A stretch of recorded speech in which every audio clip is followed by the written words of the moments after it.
Bien, nos acompaña en esta cobertura especial ahora el periodista Guillermo Yacosa, quien ha tenido la gentileza de venir con nosotros a comentar el informe final de la Comisión de la Verdad. Guillermo, ¿cómo estás? ¿Qué tal? Gracias, Jaime.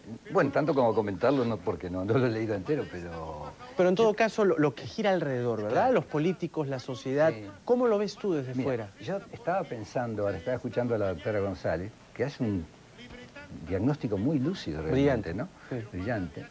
Y yo me acordaba, mi padre murió de cáncer hace muchos años, y él nos hizo prometer que se iba a quedar en la casa, que no le íbamos a llevar a esas clínicas y tenerlo lleno de enchufes en la nariz.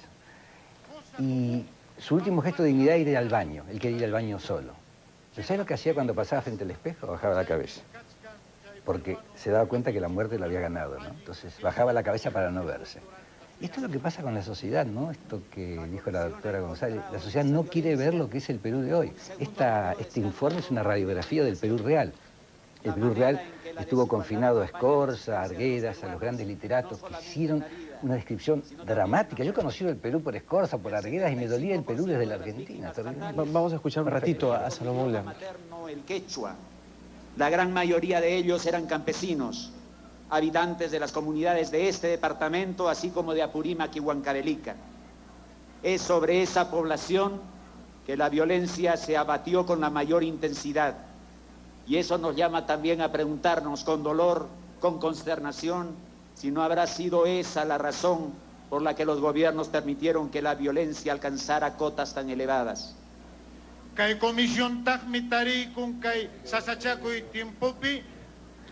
Bien, hablábamos que esto de alguna manera choca, ¿verdad? Y le choca a los políticos bastante. Le choca a todo el mundo, digamos, porque es una radiografía, digamos. El país estuvo relegado a los literatos, a los estudiosos sociales, que al fin y al cabo llegaban a muy poca gente. Posiblemente eran más conocidos en el resto del mundo que en el propio Perú. De repente un informe como este va a llegar a las grandes mayorías. La gente va a ver cómo es su país. Pero esto es un acto de salud porque la gente que se ha visto permanentemente desplazada va a comprender que es parte de este país. Va a decir, este país me reconoce. Esto es un acto de reconocimiento. Decían los doctores, es un acto de amor en última instancia. Hemos vivido en el desamor absoluto, en la ignorancia absoluta de millones de seres humanos que han sido, no sé, parte de la infraestructura del país, no sé, estaban ahí pero no estaban. Y de repente esto es un gesto de reconocimiento, esto tiene un valor enorme. Yo a veces, te digo, Jaime, cuando escuchaba las críticas anteriores, no me podía explicar por qué eran esas críticas. Me decía el otro día un entrevistado que esas críticas decían mucho más de quien las decía, de que hacia quién iban dirigidas, ¿no? Era como si un chico dijera, si encuentran que falta dulce, yo no lo robé. ¿No? Es decir, que el chico sabía que faltaba dulce. Es elemental. Aparte me extraña el infantilismo con que han reaccionado muchos políticos, anticipándose. Yo creo que lo maduro, lo lógico, hubiese sido esperar el tiempo necesario, escuchar. Vamos a escuchar a Salomón. Esto es más importante. Se ejerció durante largos años sin hacer diferencias entre inocentes o culpables, ni siquiera entre evidentes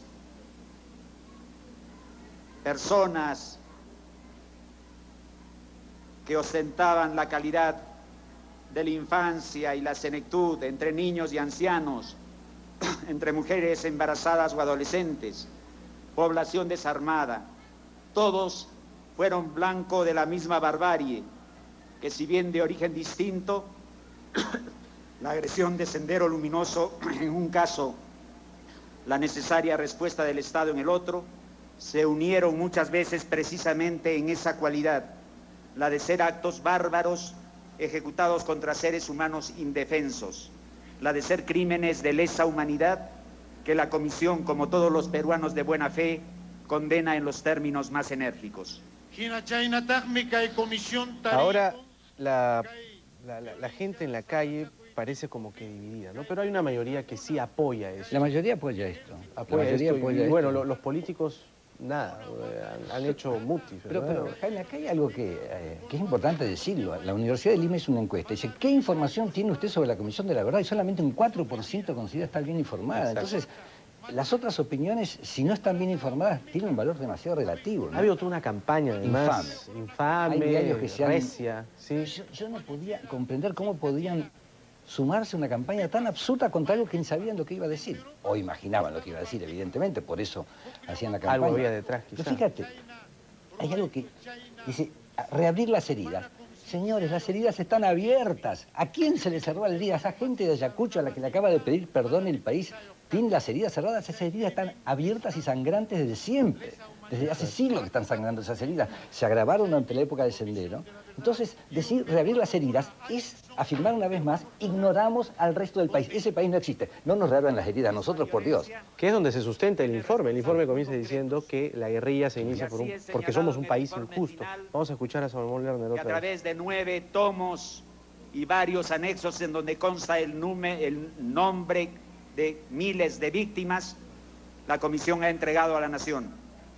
El primero y principal culpable desde todo punto de vista es la organización terrorista autodenominada Partido Comunista del Perú Sendero Luminoso. Lo es porque fue quien desencadenó la violencia precisamente cuando los peruanos recuperábamos la democracia. Lo fue porque quiso imponernos mediante la práctica del terrorismo un modelo de organización social supuestamente superior cuando los peruanos veníamos transformando nuestra sociedad, haciéndola más humana, más plural, más equitativa, en un proceso lento, es cierto, pero fundamentalmente pacífico y participativo. Comienza el informe señalando, digamos, las razones del brote de Sendero, es que somos pues un país injusto, hay una injusticia total. Eso de alguna manera pues ya empieza golpeando, ¿no? Claro, porque esa injusticia, ¿quién es el responsable de esa injusticia total? Si yo me pregunto, ¿he sido yo responsable de esta injusticia total? Evidentemente, si soy parte de las clases privilegiadas en este país o si soy parte de los grupos de poder, evidentemente voy a decir sí. Bueno, si tengo conciencia, evidentemente, aunque no voy a querer aceptarlo, pero esa es la lógica. Entonces, si partimos desde ahí, es un país profundamente injusto, la distribución de la riqueza es escandalosa. Y se va agravando, ojo, no es que se esté mejorando aquí y en todo el mundo. Mire, es que el 80% de los bolivianos son pobres, el 80% de los ecuatorianos son pobres. Estamos viviendo en un mundo del disparate. Y estas comisiones, la verdad, son pocos expresiones de lucidez y de racionalidad humana, aunque parezca mentira. Todo lo demás es locura. Estamos hundiéndonos en un mundo donde la pobreza crece aceleradamente, donde las injusticias son cada vez más profundas y donde estas expresiones de salvaguardar al ser humano son las únicas que nos salvan como seres humanos. Oye, tú hoy defiendes al ser humano y eres un demagogo. Tú dices, claro, la gente tiene derecho a comer todos los días, por ejemplo, tiene derecho a techo. Es un demagogo, pues lo dicen en serio. Yo juego un poco con las palabras, pero me desespero porque no puedo entender cómo se ha perdido tanta sensibilidad. La doctora González decía con mucha... piensan con el cerebro, pero el alma y la gente no come. Los economistas hacen cuenta y se olvidan que la gente tiene estómago, por ejemplo. Suman, pero no calculan que el estómago entra. Debiera entrar en sus cálculos. A algunos se les está yendo el alma, ¿no? Parece. Espantos. Vamos a una breve pausa, Sí, Guillermo. señor. Seguimos conversando después de este breve paréntesis. Volvemos. Los aniquilamientos selectivos.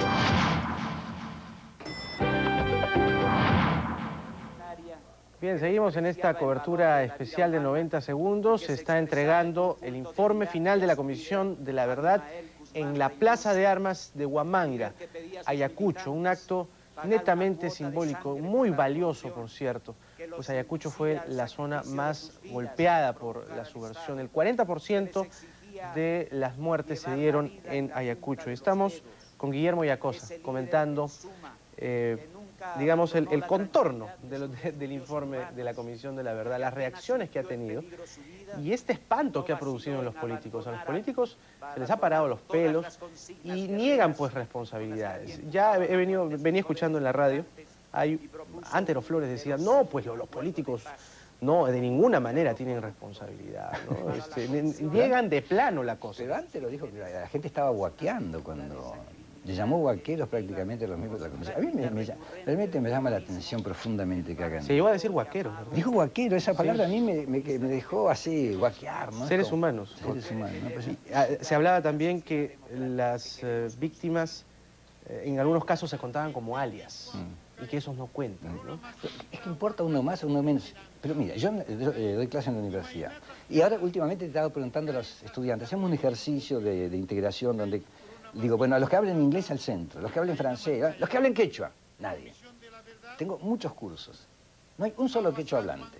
Curioso. El 75% de la población afectada por la violencia que he hecho hablando. Yo creo que esto es un dibujo de la sociedad, no hay que pensar demasiado. Pero nos ¿no? deja una lección, ¿verdad? Pero claro, enorme, Y enorme. nos ayuda a crecer un poco. Nos ayuda a ver que hay otro país, nos ayuda a mirar. Nuestro país, el mío. El tuyo y el mío en parte. El tuyo ¿no? también. Desde hace Tú 23 estás aquí años, muchos ¿no? años. Dame un pedacito, no seas malo. Mi familia no estuvo en la guerra contra China, pero lo matamos Roque Sáenz Peña. No, Hicimos lo tú eres nuestro. muy querido aquí.